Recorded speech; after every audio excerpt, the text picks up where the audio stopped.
اس شخص نے سلطان کو تعظیم دی۔ وہ غیر مسلم تھا اور اس کا ملک بھی فی الوقت اسلام سے نا آشنا تھا۔ اس شخص نے مسکراتے ہوئے نظروں سے سلطان کو دیکھا اور کہنے لگا، اے سلطان، میرے ملک کے بادشاہ کو آپ کے ملک پر آنے والی آفت کا اندازہ ہے۔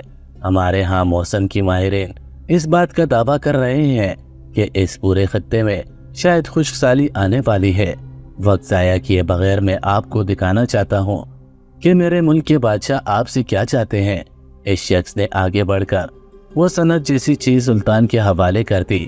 سلطان نے اسے کھولا۔ اس پر اس شخص کے ملک کی مہر تھی اور اندر بادشاہ کا ذاتی پیغام درج تھا، جس میں لکھا تھا، مصر کے سلطان معظم، امید ہے کہ جب تک آپ کو میرا یہ خط ملے گا آپ خیریت سے ہوں گے، مگر آپ کے ملک پر منڈلاتی ہوئی آفت مجھے یہاں بیٹھ کر بھی دکھائی دے رہی ہے۔ آپ خشک سالی میں بھی کر رہے ہیں۔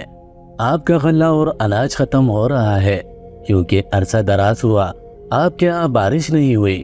آپ کی زمین کا پانی خشک ہو رہا ہے۔ مصر کی ریت کو پانی کی ضرورت ہمیشہ رہتی ہے۔ اگر پانی ہی نہیں ہوگا تو وہ فصلیں نہیں اگلے گی۔ نتیجے کے طور پر آنے والے کچھ سالوں میں مصر بنجر ہو جائے گا۔ بھوکے لوگ ایک دوسرے کو نوچ کھائیں گے۔ جنگ لڑنا تو دور کی بات، وہ ایک دوسرے کے ہی دشمن بن جائیں گے۔ قحط سالی سے بچنے کے لیے میں آپ کو دعوت دیتا ہوں کہ آپ میرے ملک میں تشریف لائیں اور ہم مل کر ایک سودا کریں، ایک ایسا سودا جس میں آپ کا اور میرا دونوں کا فائدہ ہو۔ میرے پاس غلہ اور خوراک کے انبار ہیں جسے میں آپ کو سونپنے کو تیار ہوں، اس لیے میری دعوت قبول کی جائے اور میرے ملک میں تشریف لے آئیں۔ بادشاہ کا خط پڑھ کر سلطان کے چہرے پر تفکر کی لکیریں پھیل گئی۔ اگرچہ خط خوشائندہ تھا، سلطان کو مدد مل رہی تھی، مگر اس کے بدلے میں اس ملک کا بادشاہ سلطان سے کیا چاہتا تھا، اس بات کا سلطان کو کوئی اندازہ نہیں تھا۔ سب سے اہم بات یہ تھی کہ اس نے اپنے خط میں وضاحت نہیں کی تھی، بلکہ سلطان کو اپنے ملک بلایا تھا۔ نہ جانے اس بادشاہ کی کیا غرض تھی۔ سلطان نے سیاہ فام شخص کی طرف سند لوٹاتے ہوئے کہا، ضرور چلیں گے، تم تیاری کرو، سورج غروب ہونے سے پہلے ہم تمہارے ملک کی جانب روانہ ہو جائیں گے۔ سیاہ فام شخص مسکرا دیا، شاید اسے اسی جواب کی توقع تھی۔ ایک مصیبت میں گرا ہوا ملک اور اس کا سلطان اور کر بھی کیا سکتا تھا، یہ اس کا خیال تھا، لیکن شاید وہ سلطان کی اصل شخصیت سے واقف نہ تھا۔ وہ جو بڑے بڑی مصیبتوں میں نہ گھبراتے تھے، انہیں فکر تھی تو صرف اپنی رعایا کی، جن کی بھلائی کے لیے وہ ایک دور دراز کا سفر کرنے والے تھے۔ سورج غروب ہونے میں ابھی کافی وقت تھا جب سلطان اپنے وزیر اور چند سپاہیوں کے ہمراہ اس سیاہ فام شخص کو ساتھ لے کر اس کے ملک کی جانب روانہ ہو گئے۔ راستے کی کٹھنائیوں اور مصیبتوں کا ان کو اندازہ تھا، لیکن اس کے باوجود سلطان نے سفر نہ روکا۔ مشالوں کی روشنی اور مختصر پڑاؤ کے دوران سلطان نے اس طویل سفر کو آخر کار مکمل کر ہی لیا۔ جلدی سلطان اور ان کا قافلہ اس اجنبی ملک کی زمین پر جا اترا جس کی ثقافت مصر سے قطعی مختلف تھی۔ سلطان کو فضا میں تاریخ براعظم کی مخصوص بو محسوس ہو رہی تھی، جس میں وحشت اور بربریت کی انگنت داستان پوشیدہ تھی۔ سلطان کا اس ملک کی سرزمین پر آنے کا یہ پہلا تجربہ تھا، مگر وہ دنیا گھوم چکے تھے اور جنگ کے عالم میں آدھے سے زیادہ وقت مصروف رہتے تھے۔ جس وقت یہ لوگ اس اجنبی ملک کی سرزمین پر پہنچے، شام کے سائے گہرے ہو رہے تھے اور رات کی تاریکی اپنا پڑاؤ ڈال رہی تھی۔ تھکن، نکاہت اور بھوک سے ان قافلے والوں کا برا حال تھا۔ انہیں جلد کسی آرام گاہ کی ضرورت تھی۔ شاید اس بات کو سلطان کے میزبان نے بھی محسوس کر لیا، اسی لیے اس نے سلطان کو مخاطب کر کے کہا، اے سلطان معظم، اگرچہ آپ ایک شاہی مہمان ہیں اور آپ کی درست خاطر تواضع شاہی محل میں ہی ممکن ہے، لیکن میری آپ سے درخواست ہے کہ آپ آج رات میرے گھر قیام کر لیں، کیونکہ میرا گھر یہی سے بالکل نزدیک ہے۔ ابھی تک وہاں پر آپ کے لیے ساری سہولیات موجود ہے۔ میری بیوی کھانا پینے کا بندوبست کر چکی ہوگی۔ ہم سب کا ہی تھکاوٹ سے برا حال ہے اور اس وقت بادشاہ سلامت سے ملاقات بھی ممکن نہیں، اسی لیے بہتر یہی ہے کہ آپ آج رات میرے گھر قیام کریں اور میں کل صبح آپ کو شاہی محل پہنچا دوں گا۔ سلطان کو اس شخص کی بات میں تو کوئی قباحت محسوس نہیں ہوئی۔ جب وہ اس اجنبی سرزمین پر آ ہی گئے تھے تو اب آر یا پار کوئی بھی فیصلہ ہوتا، انہیں بھگتنا تو تھا ہی،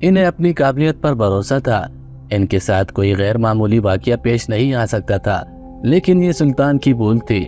اس شخص کے مکان میں سلطان جو کچھ دیکھنے والے تھے، اس کا سلطان کو دور دور تک اندازہ نہیں تھا۔ انہیں یقین نہیں تھا کہ ان کی مشکلات میں اچانک سے اضافہ ہونے والا ہے۔ یہ لمبے قد کا سیاہ فام شخص سلطان کو لے کر اپنے مکان کی جانب چل پڑا۔ اس نے درستی کہا تھا، اس کا گھر بالکل ہی نزدیک تھا۔ شاہی محل کا نمائندہ ہونے کی حیثیت سے اس کا مکان شاندار تھا، اس میں شاہی پن واضح جھلک رہا تھا۔ رات کے اس پہر بھی مکان میں اچھی خاصی چہل پہل تھی۔ کئی نوجوان لڑکے مکان میں گھوم پھر رہے تھے اور اپنے اپنے ذمہ لگائے ہوئے کام انجام دے رہے تھے۔ نوکر چاکر کا انبار تھا۔ سلطان کو اندازہ ہوا کہ اس ملک میں لوگوں کا طرز رہائش خاص شاہانہ ہے اور کسی حد تک فضول خرچ بھی۔ یہ شخص سلطان کو لے کر مکان کے اندرونی حصے میں چلا گیا۔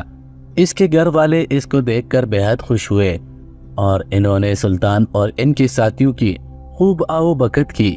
فوراً غسل اور لباس تبدیل کرنے کی سہولت دی گئی۔ دھول مٹی نے ان قافلے والوں کی حالت بگاڑ دی تھی۔ غسل سے یہ لوگ اپنی اصلی حالت میں واپس لوٹ آئے۔ سلطان کے میزبان نے ان کے قیام و قیام میں کوئی کسر نہ چھوڑی۔ انہیں بہترین کھانا پیش کیا گیا۔ راستے کی تھکاوٹ کا اثر تھا یا نہ جانے کیا، سلطان اور تمام افراد نے پیٹ بھر کر کھانا کھایا۔ کھانے سے فارغ ہو کر سلطان نے اس شخص سے اجازت چاہی، کیونکہ سلطان کی رات کی عبادت کا وقت ہو رہا تھا۔ اس شخص نے سلطان کی بے حد خدمت کی تھی۔ سلطان اس سے متاثر تھے، حالانکہ وہ غیر مسلم تھا۔ اجازت ملتے ہی سلطان، وزیر اور ان کے باقی سپاہی اپنی خوابگاہوں میں چلے گئے۔ کل صبح انہیں بادشاہ سے ملنے کے لیے ان کے محل میں جانا تھا، جہاں ایک ایسا سودا طے پانا تھا جس کے متعلق سلطان کو کچھ علم نہ تھا۔ سلطان اپنے کمرے میں تشریف لے گئے اور نماز ادا کی۔ نماز کے بعد سلطان نے حسب معمول اللہ کے حضور نفل ادا کیے اور دعا کی کہ وہ جس مقصد کے لیے یہاں پر آئے ہیں وہ خیر و عافیت سے پورا ہو جائے۔ نماز کے دوران ان کے دل کی حالت عجیب ہونے لگ گئی۔ سلطان چونک سے گئے۔ ان کی یہ حالت ایک خاص نشانی کا اشارہ کیا کرتی تھی۔ وہ جانتے تھے کہ جب اللہ تعالیٰ انہیں کسی مخصوص چیز سے آشنا کرنا چاہ رہے ہوں تو ان کے اندر عجیب سی بے چینی بھر جاتی ہے۔ اس وقت بھی سلطان کا یہی حال تھا کہ ان کا دل چاہ رہا تھا کہ اڑ کر اپنی خوابگاہ سے باہر چلے جائے۔ حالانکہ وہ ایک طویل سفر سے بے حد تھکے ہوئے تھے، لیکن اب انہیں بستر کی کشش بھی محسوس نہیں ہو رہی تھی۔ سلطان نے اپنی جائے نماز سمیٹی اور خوابگاہ کا دروازہ کھول کر باہر نکل آئے۔ رات گہری ہو چکی تھی۔ مکان کے تمام افراد ہی شاید سو چکے تھے، کیونکہ ہر جانب ہو کا عالم تھا۔ دبے قدموں چلتے ہوئے سلطان مکان کے بیرونی حصے کی جانب آ پہنچے۔ آسمان میں پورا چاند روشن تھا، جس کی روشنی اندھیرے مکان کو بھی نمایاں کر رہی تھی۔ اچانک سلطان کو احساس ہوا کہ انہیں کسی غیر کے مکان میں اس طرح کے کھلے عام نہیں گھومنا چاہیے، یہ اخلاقیات کے خلاف ہے۔ لیکن اس سے پہلے کہ سلطان پلٹ کر اپنی خوابگاہ کی جانب قدم بڑھاتے، ایک معمولی سی آہٹ نے سلطان کے بڑھتے قدموں کو روک لیا۔ آہٹ صحن میں لگے ہوئے پیڑ پودوں کے عقب میں سے آئی تھی۔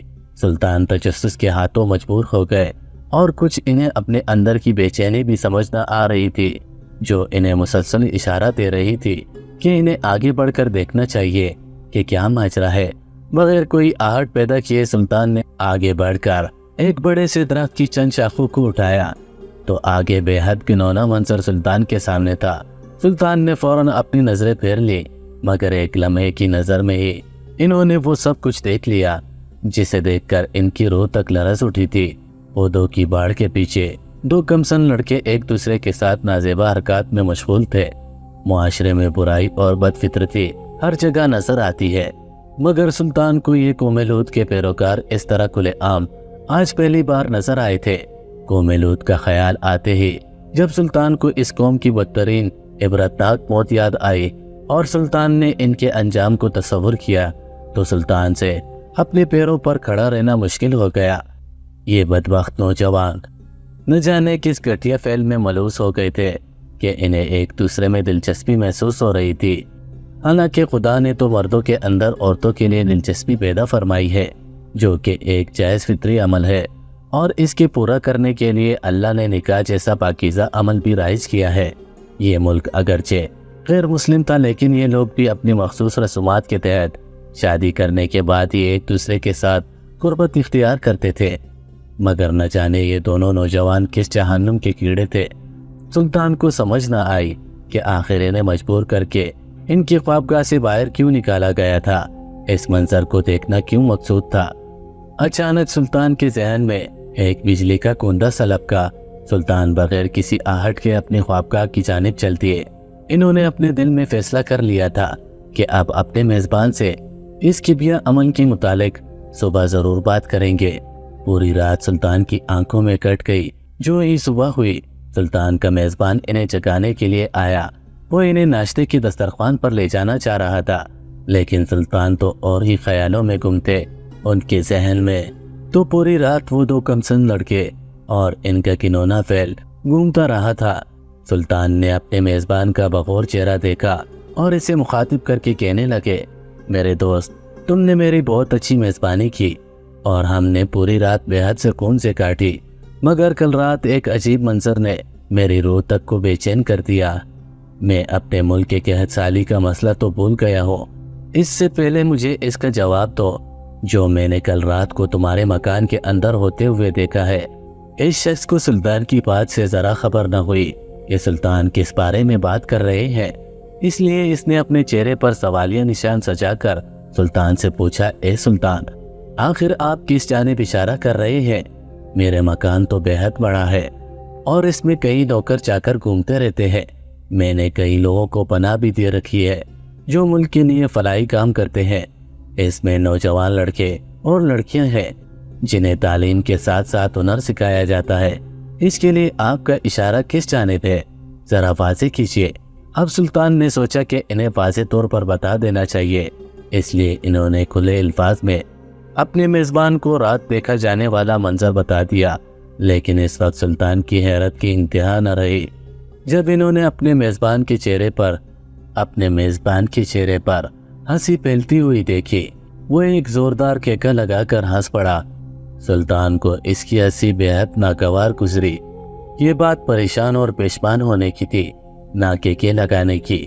وہ شخص کہنے لگا، اے سلطان، شاید آپ ایک مسلم معاشرے سے آئے ہیں، اسی لیے آپ کو اس میں عیب نظر آ رہا ہے، ورنہ یہ تو ہمارے ہاں ایک بے حد معمولی سی بات ہے۔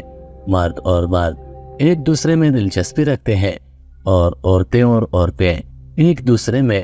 ہمیں اس چیز سے کوئی غرض نہیں کہ کوئی کیا کرتا ہے۔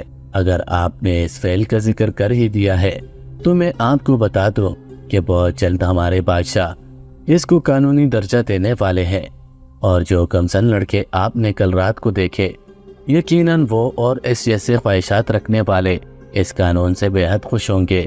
سلطان کا چہرہ کسی لٹے کا مانند ہو گیا۔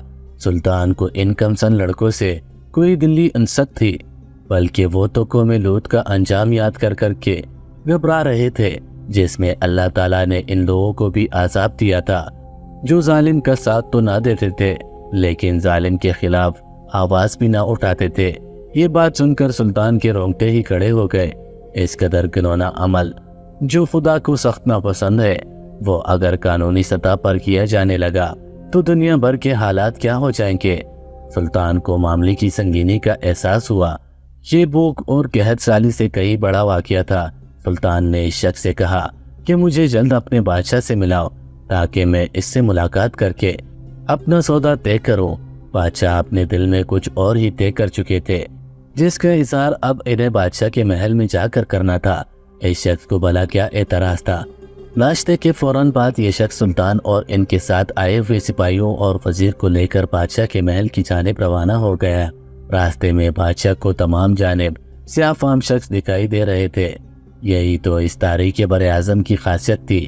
سلطان کو اس ملک کے عوام میں شاہ خرچی کا عناصر واضح نظر آ رہا تھا۔ لوگوں نے بڑے بڑے مکانات بنا رکھے تھے اور ان کی آرائش پر خوب خرچہ کیا ہوا تھا۔ سلطان کا میزبان جلدی اسے لے کر ایک شاندار محل کے سامنے جا رکا۔ اس ملک کا بادشاہ بذات خود سلطان کا استقبال کرنے کے لیے آیا تھا۔ وجہ کچھ اور نہیں بلکہ مسلم دنیا میں سلطان کا بڑا نام تھا اور سلطان کی جاؤ جلال اور ہیبت دنیا بھر میں مشہور تھی۔ اس بادشاہ کو سلطان سے کوئی ذاتی کام بھی درکار تھا، اسی لیے اس نے سلطان کی آؤ بکت میں کوئی کمی نہ چھوڑی۔ اس نے آگے بڑھ کر سلطان کو خوش آمدید کہا اور دونوں نے ایک دوسرے کو تعظیمی کلامات کہے۔ جب یہ قافلہ محل کے اندر جا پہنچا اور ابتدائی گفتگو سے فارغ ہو گیا تو سلطان نے بادشاہ کو مخاطب کیا اور کہنے لگے، اے میرے عزیز، ہم سب جانتے ہیں کہ میں یہاں پر کس وجہ سے آیا ہوں۔ میں اپنے ملک پر آنے والے خوش سالی کے عرصے کی وجہ سے پریشان ہوں، جس کی وجہ سے میں غلے اور اناج کا بندوبست کرنا چاہتا ہوں۔ خوش قسمتی سے آپ کا بلاوا مجھے موصول ہوا اور میں نے بہتر یہی سمجھا کہ کسی اور ملک سے رابطہ کرنے سے پہلے میں آپ کی مہمان نوازی میں کچھ دن گزار لوں، تاکہ مجھے اندازہ ہو جائے کہ کیا ہم دونوں ایک دوسرے کے کسی کام آ سکتے ہیں یا نہیں۔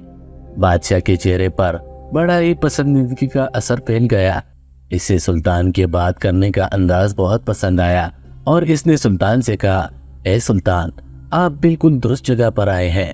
میں نے آپ کو بڑی چاہت سے اپنے یہاں بلایا ہے۔ میں جانتا ہوں کہ مصر میں آنے والے وقتوں میں ایک لمبا قحط آنے والا ہے۔ کچھ پتہ نہیں کہ بارش ہوگی یا نہیں اور زمین غلہ اگلے گی یا نہیں، لیکن سلطان ہونے کی حیثیت سے آپ کو انتظار کرنا چاہیے۔ میرے ملک میں اناج وافر مقدار میں موجود ہے۔ میں آپ کو اس کی ایک کثیر مقدار فراہم کر سکتا ہوں جو قحط سالی کے دنوں میں آپ کے عوام کی مدد کرے گا، لیکن اس کے بدلے میں آپ کو میری کچھ مدد کرنی ہوگی۔ سلطان کے چہرے پر یہ سن کر سوالیہ نشان پھیل گیا اور انہوں نے اس شخص سے پوچھا کہ بدلے میں اسے کیا چاہیے۔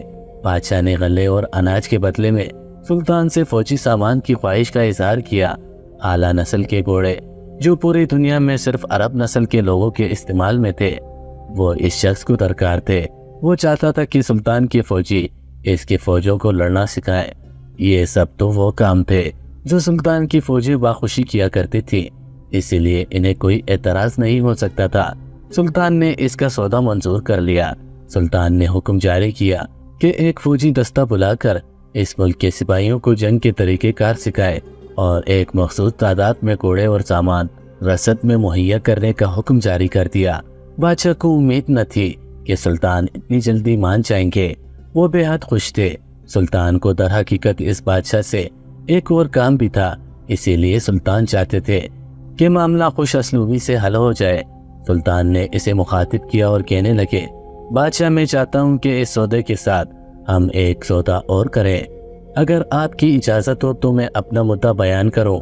بادشاہ تو سلطان کی سخاوت سے بے حد خوش تھا، اسے بھلا کیا اعتراض ہو سکتا تھا۔ اس نے فوراً سے سلطان سے کہا، آپ کو جو کہنا ہے ضرور کہیں، اگر میرے پاس میں ہو تو میں اسے ضرور پورا کروں گا۔ سلطان کے چہرے پر ایک پراسرار سی مسکراہٹ توڑ گئی۔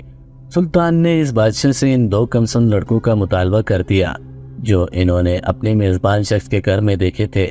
وہ دو کمسن لڑکے جو ایک دوسرے کے ساتھ نازیبا حرکات کر رہے تھے اور ہم جنس پرستی میں ملوث تھے۔ سلطان کی اس بات پر یہ بادشاہ چونک اٹھا، لیکن ملک کے دو عام سے لڑکوں سے اسے کیا غرض ہو سکتی تھی۔ اس نے خوشی خوشی سلطان کو عندیہ دیا کہ وہ ان دونوں کمسن لڑکوں کو سلطان کے حوالے کر دیں گے، مگر سلطان کے ذہن میں کچھ اور ہی چل رہا تھا۔ سلطان نے اسے مخاطب کر کے کہا، اے مہربان بادشاہ، میں نے سنا ہے کہ آپ جلد ہم جنس پرستی کو اپنے ملک میں قانونی حیثیت دینے والے ہیں، لیکن میں چاہتا ہوں کہ آپ میرے ساتھ ایک سودا کریں۔ یہ دو ہم عمر لڑکے میرے ساتھ میرے ملک جائیں گے اور کچھ عرصے تک ہی میری نگرانی میں وہاں رہیں گے۔ میں ان سے ایک خاص شرط منوانا چاہتا ہوں جو مستقبل میں آپ کے اپنے ملک کے لیے فائدہ مند ثابت ہوں گے۔ اگر تو آپ ہم جنس پرستی کو قانونی حیثیت دینا چاہتے ہیں تو آپ کو میری بات مان لینی چاہیے تاکہ آپ کے پاس اس قانون کے لیے ایک ٹھوس وجہ ہو۔ کچھ عرصے بعد یہ لڑکی میری طے شدہ شرط کو پوری کرنے کے قابل ہو جائیں گے تو میں انہیں واپس آپ کے حوالے کر دوں گا۔ اس کے بعد آپ جب چاہیں اپنے ملک میں یہ قانون نافذ کر سکتے ہیں۔ اس بادشاہ کے کان کھڑے ہو گئے۔ سلطان کوئی گہری بات کر رہے تھے مگر وہ زبان دے چکا تھا اور اب مکر نہیں سکتا تھا، اسی لیے اس نے سلطان سے وعدہ کر لیا کہ وہ ان لڑکوں کے واپس لوٹنے تک ملک میں ہم جنس پرستی کو فروغ نہیں دے گا، نہ ہی اس کا قانونی نافذ کرے گا۔ سلطان کے دونوں سودے خوش اسلوبی سے طے پا گئے۔ ان کے ملک میں چاہیے خوراک کی قلت کا بھی حل نکل آیا تھا اور کل رات جو کچھ انہوں نے دیکھا تھا